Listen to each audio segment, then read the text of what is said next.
नमस्कार दोस्तों, मैं हूं आपका दोस्त प्रदीप। ये वीडियो उन सभी लोगों के लिए है जो माइक्रो फाइनेंस के फील्ड स्टाफ हैं, माइक्रो फाइनेंस के ब्रांच मैनेजर हैं, क्लस्टर मैनेजर हैं, एरिया मैनेजर हैं। खास तौर से आप लोगों के लिए ये वीडियो हमने बनाया है। ये मेरे अपने 20 साल के पर्सनल एक्सपीरियंस और हमारे कई साथियों के एक्सपीरियंस पे डिस्कशन करने के बाद हमने बनाया है कि कहीं ना कहीं हम लोग काम सारा कर रहे हैं लेकिन हमसे कुछ चीज़ें छूट रही हैं। तो मेरा आपसे आग्रह है कि इस वीडियो को अंत तक जरूर देखिएगा। थोड़ा लंबा होगा लेकिन मैं कोशिश करूंगा शॉर्ट में आपको ज़्यादा बातें बताऊं। दूसरा, इस वीडियो को ट्रेनिंग के पर्पज़ से आप अपनी टीम में इस्तेमाल कर सकते हैं। इस लिंक को यूज़ कर सकते हैं, कोई प्रॉब्लम नहीं। तो आज के वर्तमान माइक्रो फाइनेंस की परिस्थिति क्या है? आप एक चीज़ देखिए, आपका सब कुछ ठीक चल रहा था, मार्च तक हम लोग बहुत अच्छे में थे, लेकिन अचानक से मार्च के बाद चीज़ें बदल रही। हमने बांटना कम कर दिया, हमारी लैंडिंग कम हो गई, हमारे कलेक्शन में थोड़ी परेशानी आने लगी। क्यों आ रही? लेकिन फिर भी मैं एक अच्छी बात बताऊं, इस पूरे निगेटिव माहौल में एक पॉजिटिव बात यह है कि आज भी सारी कंपनियां 96% 97% के कलेक्शन पे हैं। इसका मतलब 96-97% रेगुलर कलेक्शन की मैं बात कर रहा हूँ। मतलब वो 3% कस्टमर जो बचे हैं वो आगे पीछे करके आपको पैसे दे रहे हैं। अगर आप टोटल ओवरऑल कलेक्शन की बात करें तो आज भी आप लोग 99% के आसपास कहीं मूव कर रहे हैं। दोस्त, क्या करना है क्या नहीं करना, हम आज इस पे बात करने वाले हैं। ये सभी के काम आने वाला, सारी कंपनी को काम आने वाला है। आपको लगता है आप अपने लिए यूज़ कीजिए, अपनी टीम को दिखाइए, और आपके खासतौर से जो नए टीम मेंबर आने वाले हैं उनके लिए। ठीक है। सबसे पहला तो ये कि जो नए टीम मेंबर आए उनको तुरंत ही कंधे पे बैग लाद के उनको मत भेजिए, उनको अपने साथ घुमाइए, क्योंकि पहली बार घर से निकले होंगे, उनको अभी काम की उतनी समझ नहीं होगी। कम से कम 7 दिन, 10 दिन, 15 दिन आप उनको अपने साथ घुमाइए। कितना भी उनको क्लासरूम ट्रेनिंग दिया गया है, इंडोर इन हाउस ट्रेनिंग दिया गया है, लेकिन प्रैक्टिकली आप किसी भी बढ़िया स्टाफ के साथ या खुद अपने साथ लेके उसको घुमाएं, जब तक कि वो अच्छे से हमारा काम नहीं समझ ले, हमारे काम के भाव को नहीं समझ ले। ठीक है जी। तो चलिए, कस्टमर्स के साथ कैसे व्यवहार किया जाए हम इस पे बात करते हैं। हमारी जो पुरानी कस्टमर्स हैं, जो सालों साल हमारे साथ लोन लेती आ रही हैं, हमें समय से चुकाती आ रही हैं, वो अचानक से उनके व्यवहार में परिवर्तन क्यों आ रहा है? कभी आपने सोचा है? ऐसी कस्टमर जो पहली बार हमारे साथ जुड़ रही हैं, हमें उनके साथ कैसे ट्रीटमेंट करना है? हमारे पुरानी कस्टमर्स की ज़रूरतें क्या हैं? उनकी आवश्यकताओं को हमें कैसे फुलफिल करना है? ठीक है, इस विषय पे हम लोग बात करेंगे। अभी एक चीज़ आप देख रहे होंगे कि पार्शियल कलेक्शन का ट्रेंड बढ़ा है। कई बार कस्टमर के पास थोड़े कम पैसे हैं तो उन्हें कुछ पैसे दे दिए, हमने उसको उठाया, पॉकेट में रखा कि जब और पैसे दे देगी मिला के दे देंगे। लेकिन हुआ क्या? मैं दूसरे काम में भूल गया, कल को लोग उसे पॉकेटिंग का नाम दे दिए। मेरा इरादा ठीक था लेकिन मैं माल प्रैक्टिसेस का हिस्सा हो गया अनजाने में। ठीक है जी। बहुत सारी जगह आप सुन रहे होंगे हमें बैक टू बेसिक्स जाना चाहिए, बैक टू बेसिक्स जाना चाहिए। बैक टू बेसिक्स है क्या? जो नए लोग हैं वो समझ ही नहीं पा रहे बेसिक्स है क्या। उन्होंने तो सिस्टम ही यही देखा।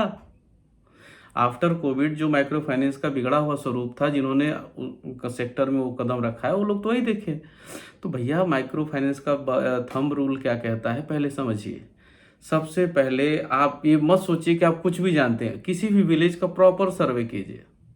सर्वे के क्या क्या पॉइंट्स होंगे उस पर अलग वीडियो बना लेंगे।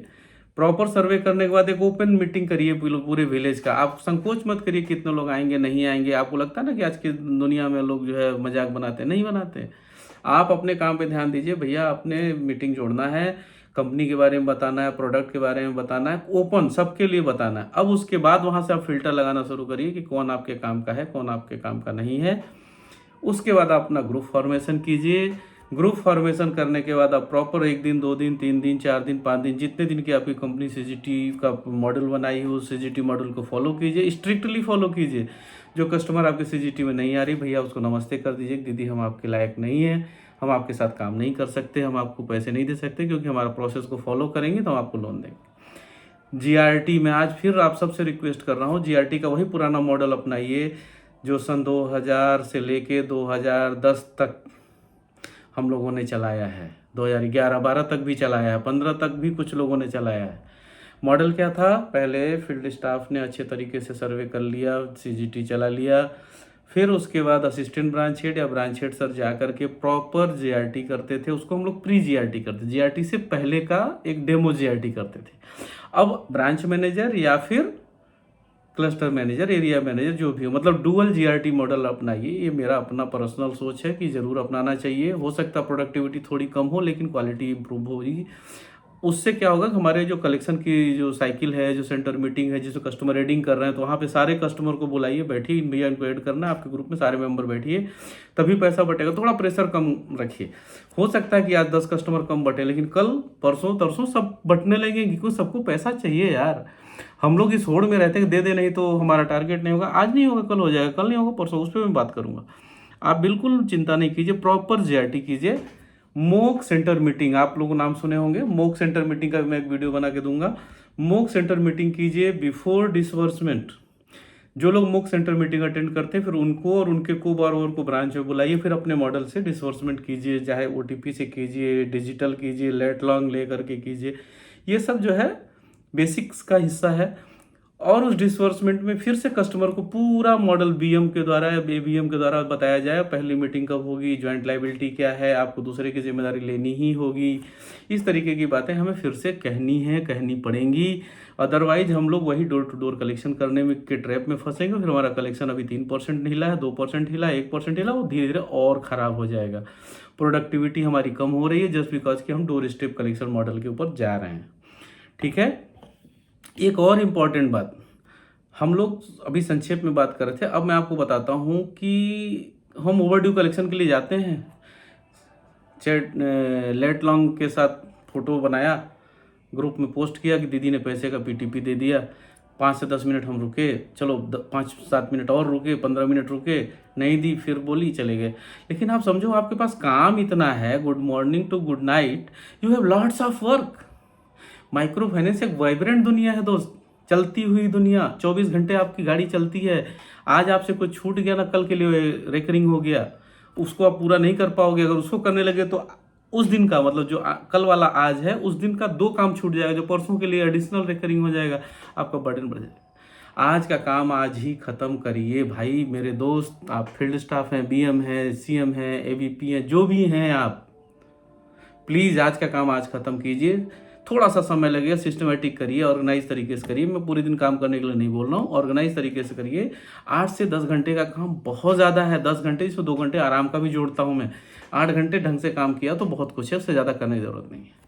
ठीक है। अब मैं जो बोल रहा था ओडी के बारे में, कि आप ओवरड्यू कैसे कंट्रोल करते हैं। गए पीटीपी लिया, फिर उस पर डबल ट्रिपल चौथा बार पांचवा बार, हर पीटीपी का टोटल फॉलोअप देखेंगे तो मैक्सिमम 4% 5% कन्वर्जन होता है।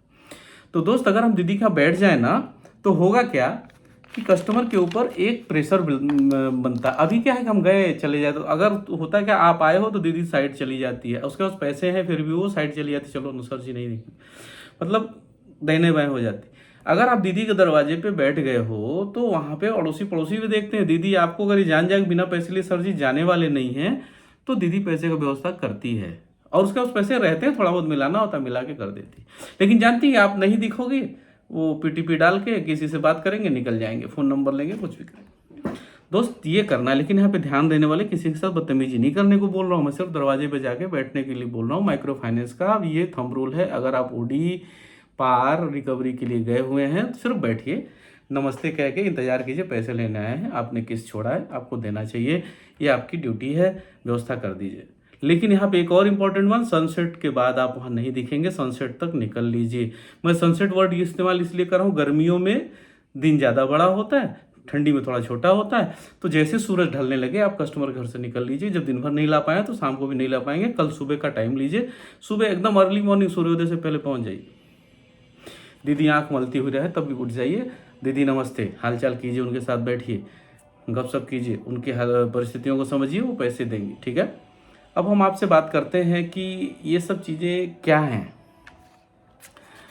कि हम जाते हैं, अभी मैंने आपसे शुरू में कहा ना, ये कस्टमर्स की ज़रूरतें क्या है, उसे हमें ध्यान देने की ज़रूरत है। जो हमारी पुरानी कस्टमर्स है उसको कितने पैसे की ज़रूरत है, उसको देना चाहिए, उसको लोन का साइज़ क्या रहना चाहिए, उसका रिपेमेंट का साइकिल कैसा होना चाहिए, ये सब आप जानते हैं।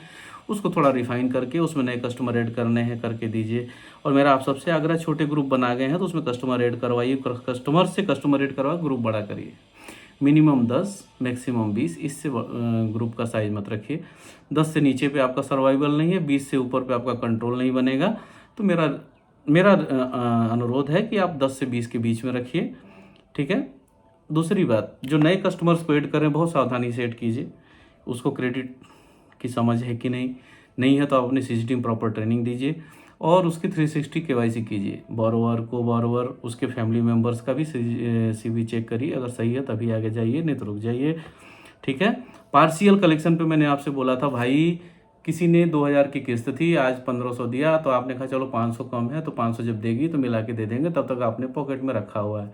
पॉकेट में इरादा ठीक था लेकिन वो पैसा रह गया, कस्टमर ने 3 दिन पैसे नहीं दिए, आप काम में भूल गए। उसी बीच में बीएम साहब ने, अधिकारी ने, ऑडिटर ने चेक कर लिया, तो यहाँ क्या हुआ, आपने पॉकेटिंग कर ली। कितना खराब लगता है, आपने पॉकेटिंग कर ली, आपका इरादा नहीं था लेकिन पॉकेटिंग हो गया। तो दोस्त, पॉकेटिंग नहीं हो उसके लिए मेरा आपसे रिक्वेस्ट है कि प्लीज़ जितना भी पैसा कस्टमर दिया आज उसके अकाउंट में डिपॉजिट कर दीजिए। आधा दिया, टुकड़ा दिया, पूरा दिया, केवल 10 रुपये दिए, वो भी सिस्टम में आज एंट्री हो जाता है। सारी कंपनियों का सॉफ्टवेयर सिस्टम इतना स्ट्रांग है, सब ले लेता है, ठीक। कस्टमर से आपको पेनल्टी चार्ज करना नहीं है ना। प्री क्लोजर पे कोई चार्ज लेना नहीं, प्री क्लोजर ब्रांच में करिए, फील्ड में नहीं करिए। सारे लोगों से मैं कह रहा हूँ, सारी कंपनियों से कह रहा हूँ, जो भी फील्ड स्टाफ देख रहे हो, पहली बार के स्टाफ हो, प्रमोटेड स्टाफ हो, ब्रांच मैनेजर हो, सीनियर स्टाफ हो, कोई भी प्री क्लोजर फील्ड में नहीं करिए, कोई प्रोत्साहित मत करिए। फील्ड प्री क्लोजर केवल ब्रांच पे, सेंटर मीटिंग पे कलेक्शन, और सेंटर मीटिंग में लिखे हुए डिनोम को भी चेंज मत करिए, उसको भी ब्रांच पे ला करके बीएम साहब को दिखाइए। जो कैश मिलाई तो देखिए डिनोम भी मिलाइए, डिनोम मिलाते थे पहले हम लोग, वो छोड़ दिए, उसको करिए, बहुत ज़रूरी है। एक बार कैश का बंडल बन गया तो उसमें से चेंज नहीं निकालिए, ये इंपॉर्टेंट है। वो क्यों इंपॉर्टेंट है उस पर कभी अलग से बात करेंगे, ठीक है। अब मैंने जैसे बोला कि माल प्रैक्टिसेस से बचिए, दीदी को टेक केयर कीजिए, आज का काम आज ही ख़त्म कीजिए, समझ रहे हैं। आप देखेंगे रिपेमेंट हमारा बहुत ख़राब है तो 96% रेगुलर कस्टमर पे, कहीं 97 है, कहीं 98 है, कहीं 99% पे है। दोस्त, ये 2-3-4% के लिए हम इतना परेशान हैं, बाकी 97% की सर्विस करना ही भूल गए।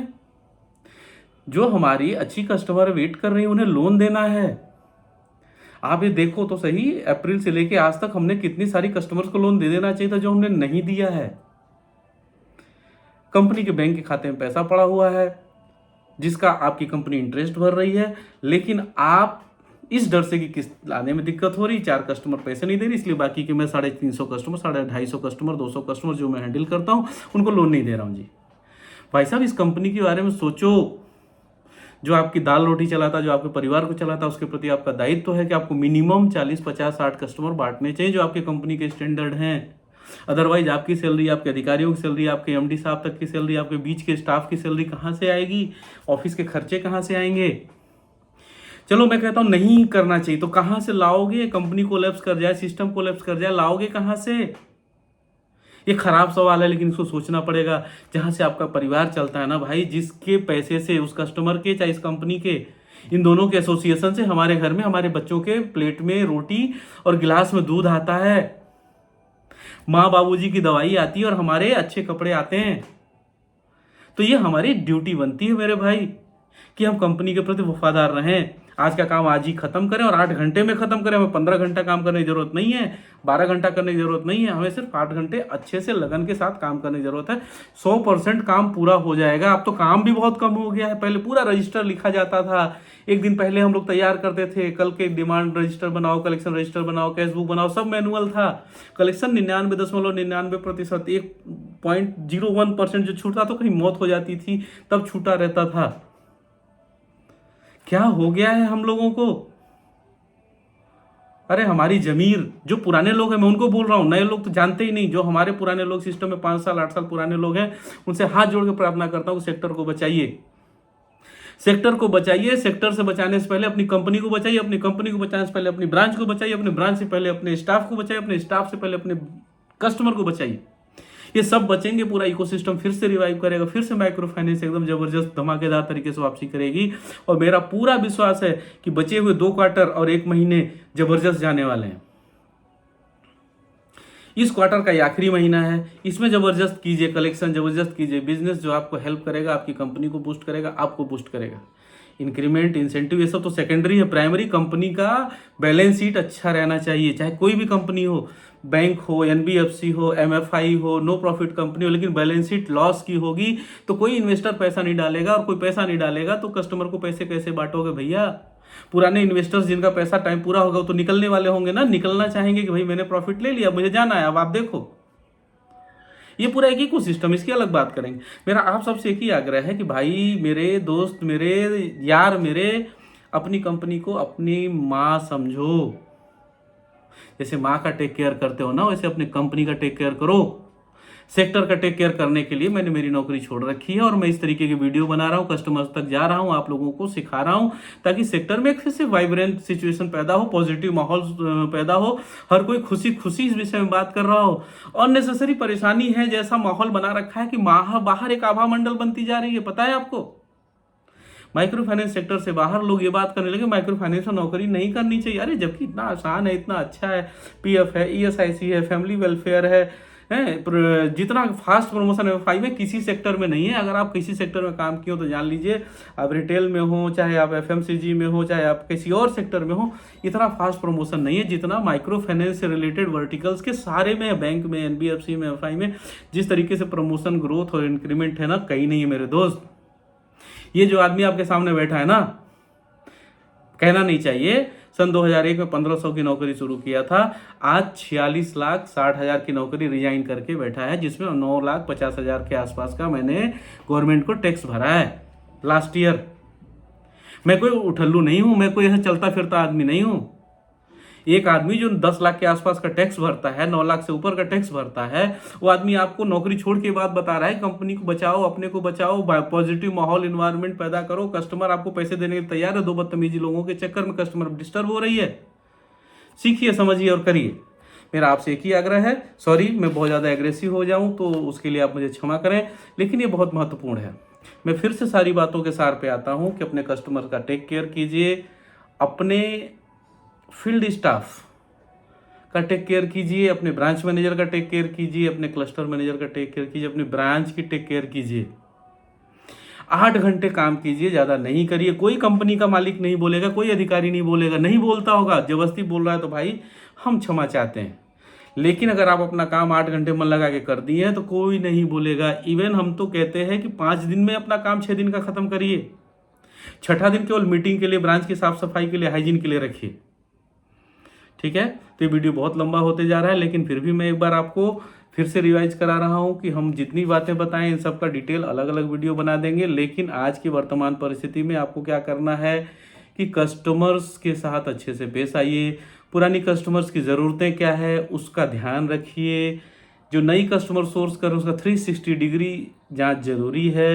बैक टू बेसिक्स की बात करें तो विलेज सर्वे कीजिए, ओपन मीटिंग कीजिए, सीजीटी 3 से 5 दिन की चलाइए, प्रॉपर जीआरटी कीजिए, कस्टमर रीडिंग में भी 100% कस्टमर्स को बैठा करके, ग्रुप मीटिंग करके, गारंटी लिखवा करके तभी जो है लोन सैंक्शन कीजिए। लोन डिसवर्स करने से पहले मॉक सेंटर मीटिंग कीजिए, मॉक सेंटर मीटिंग 100% सक्सेसफुल होने के बाद ही डिसवर्समेंट कीजिए। डिसवर्समेंट के समय पे कस्टमर और को बारोवर दोनों को ब्रांच में आना जरूरी है, जो कैमरे के सामने रिकॉर्डिंग लेट लॉन्ग के साथ आपके वहाँ प्रेजेंट हों, और फिर से वो सारी बातें बीएम साहब रिपीट करें। ओवर ड्यू कलेक्शन पे जाते हैं तो थोड़ा समय दीजिए, 1 घंटा 2 घंटा लगता है तो दीजिए, ताकि दीदी ये जान जाए कि सर बिना लिए जाएंगे नहीं, लेकिन सनसेट से पहले वापस आ जाइए, बहुत इंपॉर्टेंट। दूसरा इंपॉर्टेंट बात कि आप कलेक्शन में किसी का पार्ट पेमेंट लाए हैं तो 100% उसके डिपॉजिट करिए, उसको बचा के मत रखिए, पॉकेट में मत रखिए, कल मिला देंगे ऐसा मत सोचिए, आज का आज जमा कीजिए, अदरवाइज जो आपके कैरियर पे नुकसान पहुंचता है। कुछ लोग कहते हैं हमारे लिए बताइए, पहले गलती करते हैं, ऑडिट पकड़ लेता है, टर्मिनेट कर देता है, कंपनी दोषी है, फिर प्रदीप सर बताइए हमारे लिए क्या है, हमने क्या गलती। अरे गलती ये किया कि तुमने किसी के गलत कहने पे जो है गलत काम कर दिया।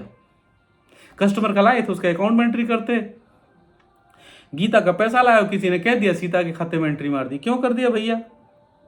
अरे आप भी एडल्ट हो, आपका भी एक वोट है, आपका भी सोचने समझने का शक्ति है, आपका अपना पर्सनल आईडी पासवर्ड होता है, आपकी आईडी से लॉगिन जो भी हुआ उसके लिए आप जिम्मेदार हैं, आपके बीएम साहब सीएम साहब जिम्मेदार नहीं है। और बीएम साहब ने कहा तब भी आप भी जिम्मेदार हो, और बीएम साहब के लिए भी कह रहा हूँ, ऊपर से भी कुछ गलत कहा जाए तो आप मत करिए, जो सही है जो वही कीजिए। सही करने से थोड़ी तकलीफ बढ़ती है लेकिन आपको प्रॉब्लम नहीं होता, आपका भविष्य सुरक्षित रहता है। ठीक है जी, फिर मैं बोल रहा हूँ, कलेक्शन ठीक हो जाएगा, पुराने प्रैक्टिसेस को अडॉप्ट कीजिए, ठीक है, समर्पित होकर अपने कंपनी के साथ लगिए, वो बहुत महत्वपूर्ण है। अब मैं आपसे लास्ट में, आखिर में, इस वीडियो के आखिर में बोल रहा हूँ कि अगर मेरी बातों में कुछ भी अच्छा लगा हो शुरू से अंत तक, अभी लगभग 19-20 मिनट हो गए, एक भी बात अच्छी लगी हो तो इस वीडियो को लाइक कर दीजिएगा।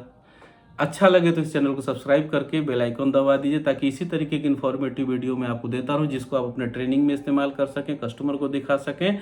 साथ ही साथ आपको अन्य प्लेटफॉर्म पे भी मैं दिखाई दूंगा। अभी मेरे इस चैनल पे तो आप मुझे देख ही रहे हैं, आपको माइक्रो फाइनेंस वाला नाम से एक चैनल है, वहाँ भी मैं दिखाई दूंगा। माइक्रो फाइनेंस और सेल्स गुरु एक तीसरा चैनल है, इस पे भी दिखाई दूंगा। तो आप लोगों से रिक्वेस्ट है कि माइक्रो फाइनेंस वाला को सर्च करके सब्सक्राइब कर लीजिए, और micro finance and sales Guru channel को भी सब्सक्राइब कर लीजिए। वहाँ पे भी अलग अलग तरीके के इन्फॉर्मेटिव वीडियो मिलते रहेंगे। नमस्ते।